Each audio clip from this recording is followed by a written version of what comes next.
So it's an appropriate time to talk about change, perhaps. We're recording this podcast at the beginning of 2022, which is when a significant number of us set New Year's resolutions. And in the preparation for this podcast, I found a YouGov poll about 2022 resolutions. And again, unsurprisingly, it was the usual sort of cliched things, which I'm guilty of. Health, fitness, diet, probably driven by guilt over the festive period. But what was closely followed, all of those things, was by the need to want to save more money. Again, probably a bit of overindulgence, I would imagine, linked to that one. But also pursuing a career ambition. So there's something about maybe the new year that gets us a bit more focused and wants to set goals and stuff like that. So that's what we're going to talk about, goals today. How can a coach help me with change, and how do we set goals, and what's the role of the coach and all of that? Before we get into it, what goals have you set for the new year ahead? Ooh, yeah, it's an interesting one, isn't it, New Year? Because it's like the clock strikes 12 and it's like, right, what am I going to do? And this sort of almost this pressure. I think for me, personally, creating more creative flow, I was thinking about this. And creativity and finding my flow is it just feeds my soul, really. So for me, one of my big goals, and I don't know what that kind of looks like, if I'm honest, that's part of the goal, is exploring that. But it could be writing, not books, but just writing something, whether that's getting back into blogging or articles, I'm not sure. But yeah, creative flow for me is what is one. And equally, that could be gardening. I'm quite into sort of growing veg and stuff. That's sort of a new thing that came out of the lockdown. So yeah, mine is creative flow and something to do with community. I want to get involved in some kind of community project. So those are my two goals, creative flow and some kind of community project. Again, I don't know what that looks like yet. That's part of the exploration. So yeah, those are mine. They're alongside drinking more water and exercising more and all the normal kind of stuff. But they're more should goals, and I'm a bit wary of should goals. I like the, goals that are, really meaningful to you. So yeah, those are mine. Well, you might have to do a bit of coaching with me later on, because all of my goals are should goals, basically. I couldn't be more cliched if I tried. It's go to the gym more than I do and dry January, as we were discussing off pod before. What about yourselves, Louise, Alison? Any goals for the year ahead? I'm going to do a general role modelling change. I'm going to do an adapting to change. I want to try and adapt to change really successfully, positively, smoothly, but I also want to showcase that sometimes that doesn't actually happen as smoothly or successfully as you want it to. And I think particularly for me at the moment personally, I'm going to go through a lot of change. Well, as a family, we're going through a lot of change. And I really want to showcase that, to role model that to my kids. So we may have our daughter going off to university in September, grades willing, all of that kind of stuff. So there's going to be I know there's going to be a huge amount of change in the family. Yeah. So I kind of anticipate that. I want to deal with it well, and I want it to be successful. So that's kind of a really long golden thread that's going to run through the whole of the year, I think. So to do that well, I think, would be a great aspiration. I'm trying to work consciously at making that successful, I think. Nice. Like that. Yeah, I used to set resolutions, and then I kind of felt that I never met them. So again, I have done dry January once. So I did manage, I think I'd said earlier, I did manage that once, and it's kind of like all stopping things, starting things.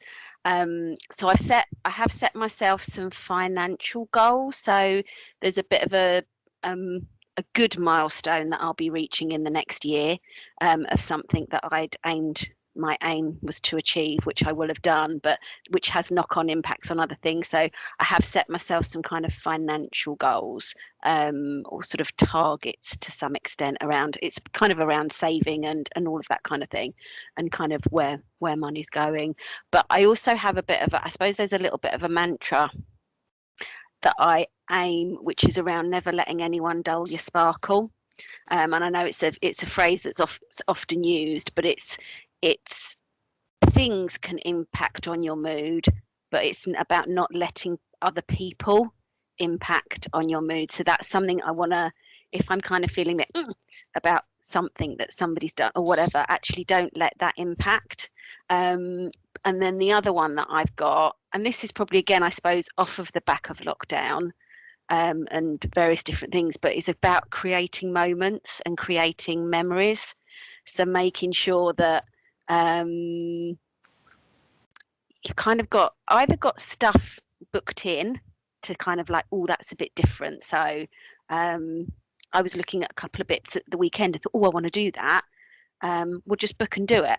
So there's kind of that kind of thing, but also making the most of other moments that are unplanned and unscripted. So a friend and I went for a walk at a local Lido very early on Sunday morning. No, Saturday morning, there's hardly anybody there. And there's like a beach. It's not a natural beach, but there's a beach there with like a kids' playground on. It's like, oh, let's be big kids and go and have a play on the playground, and it was fun. So I think it's trying to be more there's elements of being more in the present and enjoying those good moments when they come, but also thinking about what are other memories and things to kind of I want to do to create stuff. So I've booked Coldplay tickets for the summer. So things like that you think, oh, I'd love to do that, do it. Obviously within certain other parameters, but yeah, do it. Well, I have to say, you're putting me all thoroughly to shame there with all your aspirations, because I've got nothing as exciting and change that I've really thought about. But I guess that this idea of change can be tricky, can't it, for a number of reasons. It can be difficult to initiate, it can be difficult to plan for, it can be difficult to see through, all of that sort of thing. So first question, just to throw out there and get your thoughts, how does a coach support people through change? Oh, that's a good one, isn't it? My first thing is holding to account, verbalizing it, having someone there as your ally or a cheerleader or an advocate or whatever. And I think that's a huge thing.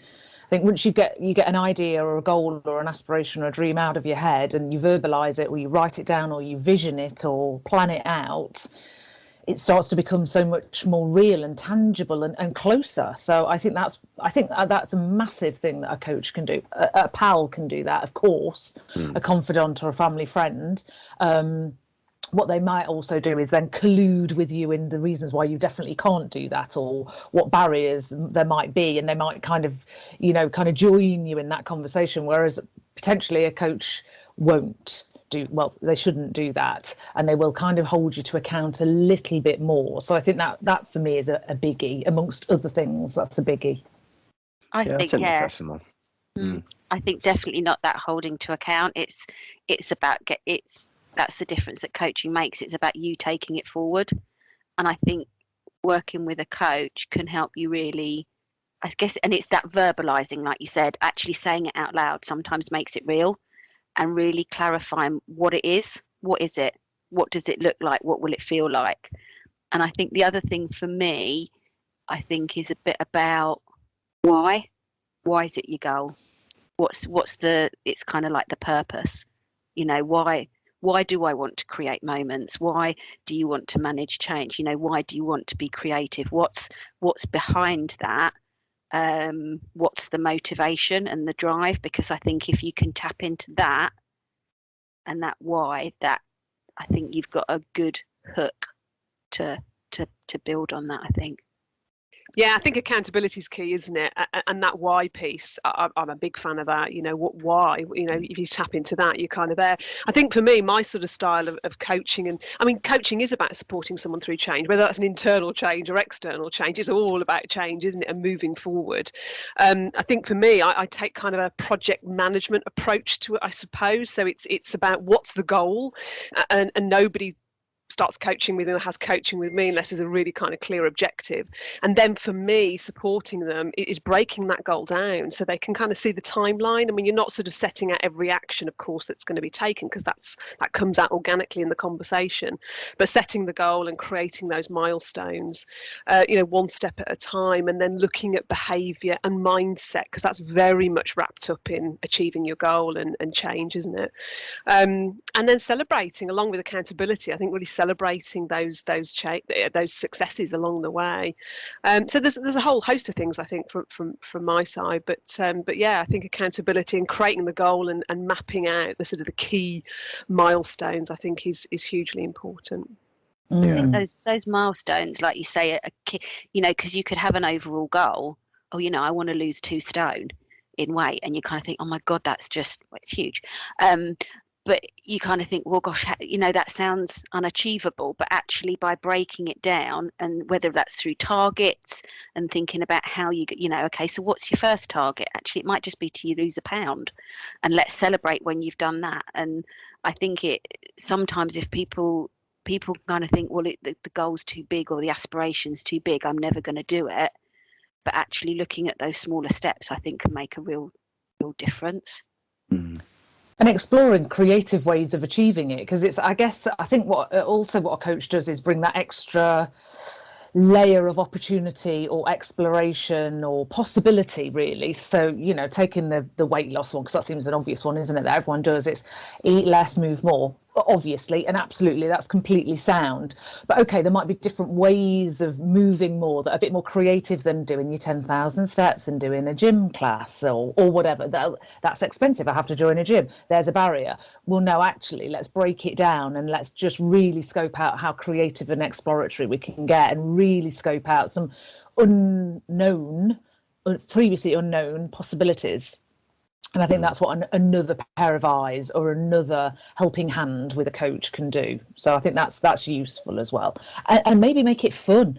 God, change is quite dull sometimes. It's quite long sometimes. It can be tough. It's hard. So actually, I think, working with the right kind of coach potentially can also bring in an element of that fun, that movement. Mm.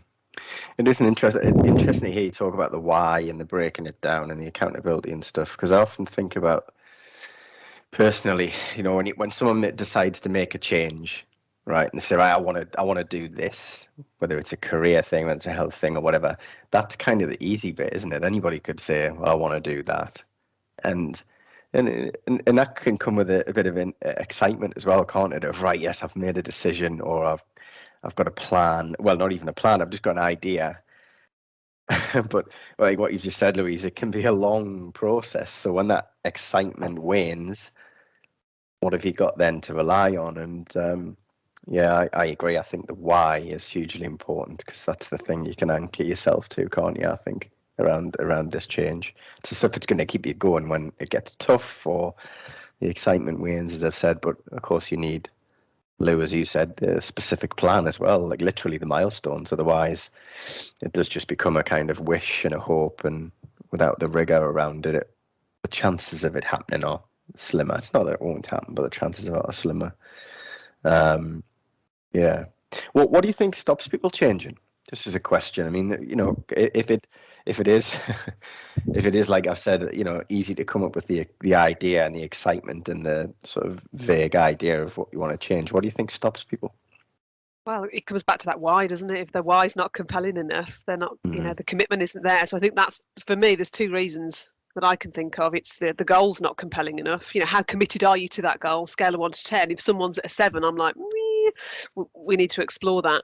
I think the other piece is mindset. Confidence, not believing in themselves, those roadblocks, obstacles, and often that comes up in coaching, doesn't it? Limiting patterns of thought, and often that's the biggie. I don't believe I can do it. I don't believe it's possible. So that needs unpicking. And again, that's where coaching, can have a profound impact in helping someone to overcome those patterns of thought, so they can achieve their goal. Yeah. Self-belief, really, that was the word that came out, your own self-belief. Oh, well, I've tried doing this, but I had that resolution last year and I didn't do it, and I've never been able to do it. I think it goes back to that mindset, definitely, and again, I think that commitment, but it's also what barriers do we put in our own way sometimes of not doing it. And again, that's where coaching can help with those, what could get in the way, knowing you as you do, what could happen, how can you overcome that? And sometimes it's time. Time can be a big barrier. And again, that how much of a priority do people place on it? Mm. You know, I've said it, you know, am I saying it to pay lip service that I want to, you know, but actually, am I making this a priority? And yeah, am I really signing up for this, or am I just saying it? And that comes back to the why, doesn't it? Because if the why is compelling enough, you find time. If you really want to do something, it becomes a priority. So it's tapping back into why you're doing this. Yeah, and then they make the time if it's compelling. Time's everyone's go-to excuse, isn't it? It's the default position. But you're right. If it's compelling enough, if you really want it, you'll make time for it. But yeah. I think it's also useful to understand how we work as well. So a bit of self-awareness in there, perhaps provided by some coaching conversations, could be useful, because maybe there is a bit of a post-mortem required. You know, am I a carrot or stick approach person? Is it pain or pleasure? Do I move towards a goal or away from pain? So I think those coaching conversations with a coach are really useful in understanding how do I work. So therefore, how do I need to approach a goal? So there are different goals, aren't there? I work in different ways. So if I have one goal, I'm definitely, the ego speaks to me, my vanity speaks to me, pleasure speaks to me, but there might be another set of goals where pain is absolutely what I'm fearing and I move away from. So I think it's really important to understand our mechanisms as well when we're striving towards or away from something. I think that's quite important, that self-awareness of how we operate. Something something's come up for me is sometimes when you're thinking about that goal, what might you have to let go of in order to achieve that goal, or kind of might need to go down your pecking order. So again, going back to if I want to create these moments and things like that, yes, that takes time. My house might not be as tidy as I want it to be, or I might not be as on top of other kind of stuff. Am I prepared to let that go? Because sometimes in order to do something else needs to give. And what are you prepared to give? And actually by calling that out and saying, well, you know what, if my house doesn't get hoovered every day or whatever, I don't hoover every day, by the way, but if my house doesn't get hoovered every day, am I okay with that? Well, yes, I am, because I'm having those moments, and that's my kind of payoff for having what my goal is. So I think sometimes that's something to consider as well, and something I think that a coach can help with. And that the YouGov poll that I briefly mentioned earlier on said in particular at this time of the year that career tends to come into focus around, you know, whether it's an existential thought over the festive period that's, so, you know, new year, what have I got planned, what do I need to do, what do I need to change career wise. I'm just wondering what your experience between the three of you is of taking all the things we've talked about, like establishing the why and breaking it down and holding people to account. How much of your practice has been involved in helping people really specifically, like in an organizational setting, to achieve career goals? A lot of mine when I was working for a larger organization was some of it was around leadership progression. So people that were on leadership programs, whether that be sort of first step into management or moving up the sort of senior management level. So definitely coaching around that, and how to kind of move from one step to the next, but also I guess around that general, I say career progression, but whether that was looking at next steps, what do I want my career path to be, am I in the right job, is this the right, you know, what other jobs could be out there. And I guess I had the advantage of working for a large organization that covered various different sectors, so there were lots of potential opportunities within that, whether, as I say, it could have been internal, it could have been external. So I think for me, I guess the two main areas were around that leadership, progressing up the leadership ladder, and also that other career. What's the right job for me, and what do I want my career to look like? Yeah, mine's slightly different, because I've spent most of my coaching career helping people leave the corporate world. So completely the opposite. I mean, Yeah. of course, I have worked with people wanting to progress within their organisation, but a lot of the time, and interestingly, my book Finding Future the Fit was written about basically this topic. So it's something I'm so passionate about.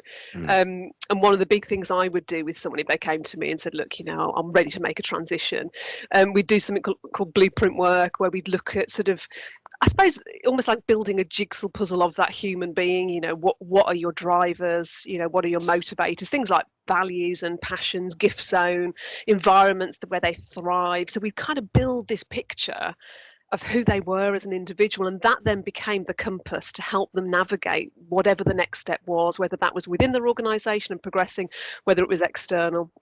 And they were branching out to do their own thing. So this is something I'm so passionate about. It's an area that just, I could talk about, which I won't, but I think for me, career coaching and that sort of subject is about understanding the human being. Who are they at a deep level? And most people don't allow the time for that exploration, and that's where coaching and career coaching is so powerful. And just because it is interesting, and a lot of the stuff you get involved in, Lou. So if you wouldn't mind just sharing a bit more about that people are leaving the corporate world. Just give us a bit of a flavour of, obviously without going into detail and crossing any boundaries of confidentiality, but what are people's whys, just generally speaking, for wanting it? Because that is quite a big change to go from the safety and security of the corporate world, isn't it, to whatever else their endeavour is. But what are their whys? What does that look like generally? It's a deeper driving purpose that I think we all have. That's at the core of it, and I think people get to that point when they ask, why am I here? What's my purpose? What am I doing? And some people never get to that point. I mean, I did very early on in my career and just thought, sod this, I'm gonna, I want to break out, I want to do my own thing. So I think it's a deeper yearning. It's almost a spiritual thing, maybe. It's a purpose piece, and people want to make a difference. As humans, we want to make our mark on the planet. There's something deep within us that wants to do that, and I suppose that's where my work came in. People that were ready to make that and explore. That's what we did together. So I think it's a wanting to make a difference in the world somehow. And there are triggers, aren't there, through our life? So throughout the chapters of our lives, potentially, that offer that moment to pause, stop, reflect, change direction. And of course, this great resignation coming out of lockdown and pandemic, that's been a big trigger, hasn't it, for a lot of people at the same time. So I think that's why it's really common, isn't it? People are really exploring this subject matter. Who am I? Am I feeding the corporate dollar? Could I do something else? Have I got skills I could share with my community? Do I want to build something, like you say, a legacy?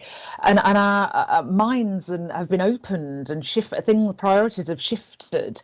And I think it's really interesting to hear that debate go on at the moment. And our careers will obviously form part of that, because we spend such a long time during the day in our working week in a job or working for an organisation. We want to be sure that it's the right thing for us. So I absolutely echo what you say, Lou. That values piece, who am I, what do I contribute, is massive.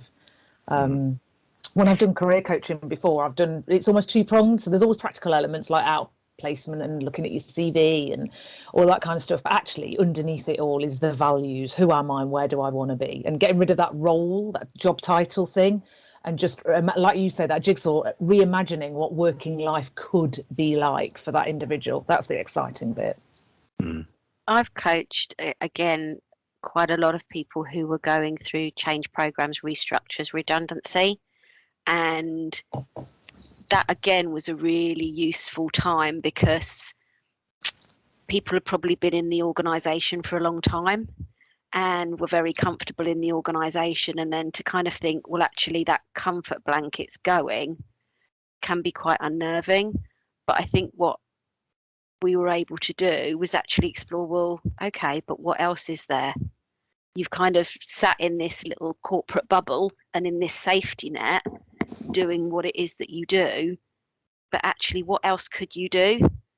And sometimes, again, it going back to, okay, I don't have to work in an office necessarily and do Monday to Friday, and and because I've always done that, or I've always done this particular job. actually, what else could I do? I think can be really, you know, and again, people have gone on to do vastly different things from what they've done before, and actually it's something they've always maybe thought of doing but never thought, well, I'm in the comforts of this job and it's giving me and feeding me certain things, but actually when I've got an opportunity to think, well, actually that comfort blanket's not there, what could I do? And you know, it's again, it goes back to that life-changing bit really. And I can imagine, Lou, with some of those that you've had around completely different changes in career and whether it's location and all of that kind of stuff. And I think it's really thinking about what is it that we want from a career. I remember speaking to somebody who were in their late 50s, and they were thinking, oh, maybe I should do a job that I actually want to do. And I thought, oh my gosh, you've got to that age and you've done something because they felt they've had to do it. Yeah. And I was like, oh my gosh. So yeah, it's fascinating. You know, it's really interesting here, and it's making me reflect. You know, this thing is certainly what you've kicked off there, Lou, about leaving the corporate world, because that was my journey to where I am now. I'd been in a job in the banking industry for 18 years with one organization, which changed hands a couple of times, but essentially it was the same organization. And then to leave to become self-employed, essentially, was very scary. Very scary. Young family, all the sort of burdens that we, you know, layer on top of what if it goes wrong, what if it doesn't work. And the reason why it's forced us to reflect on it, because looking back, I'm thinking, well, how did I even make that decision? Looking back, I feel like it must have been braver 7 years ago, or whatever it is, than possibly now. I don't know, and I didn't have specific coaching in the way that you would work with me, Lou, around what, you know, what is the plan, what's the why, but what led up to that in terms of my development. It's really interesting that it's just made me forced me to reflect on it. Is coaching, I had coaching, which was a big sort of accelerator in terms of how I would see my capability and self-belief, all the stuff that you've all mentioned.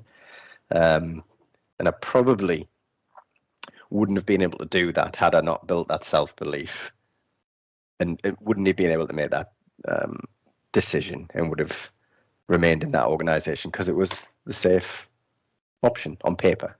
Didn't quite turn out that way, ironically, because the organization changed again, and that probably would have forced some decisions, but actually this was a decision that I was able to take proactively, whereas before. But anyway, I digress. It's just interesting that how you look back on things.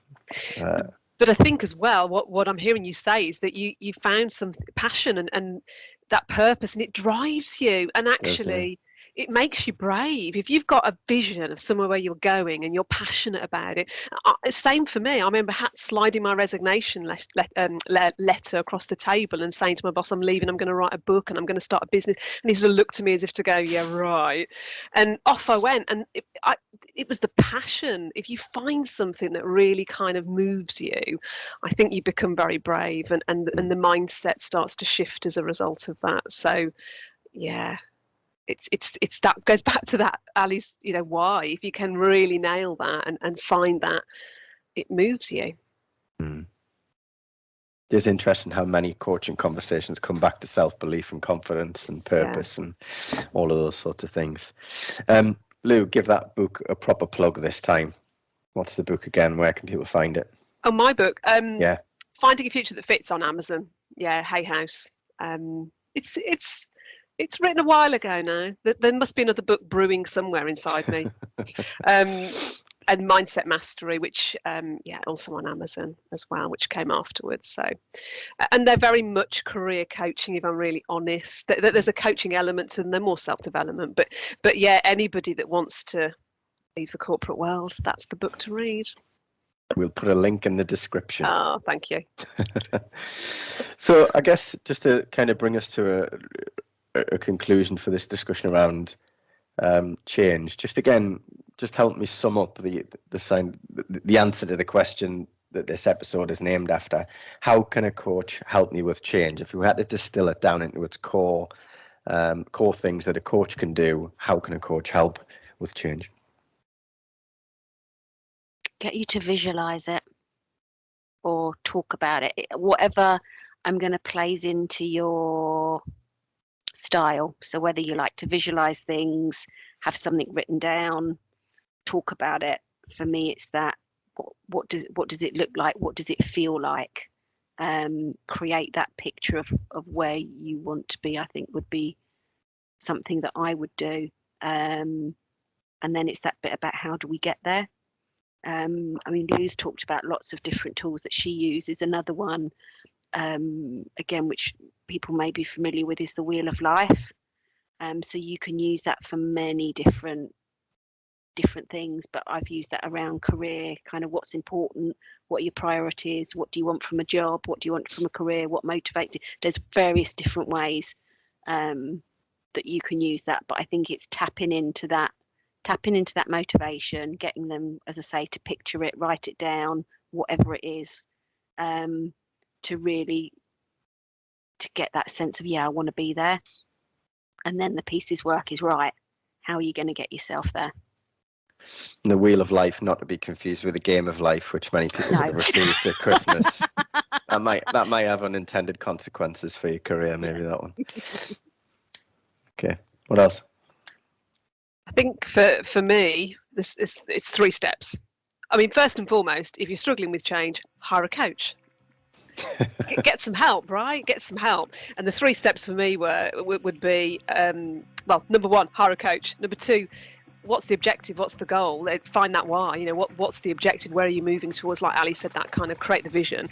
And 3 is a plan. You need to, if you're gonna you know, create something big, achieve a big goal, we need to break it down roughly. There still needs to be fluidity in the coaching conversation, but we need a plan. So I think for me, hire a coach, set the goal, create a plan. Okay, can I add to that then? Build the toolkit, and really working with clients so that it can self-serve going forward. So you might help them as a coach for this piece of change, but actually it's about them being fully realised and fully functioning, that they can then deal and adapt with any kind of change going forward. So for me, it's definitely about kind of helping them to realise and build and utilise their own toolkit going forward. So lots of that kind of self-awareness. How do I work?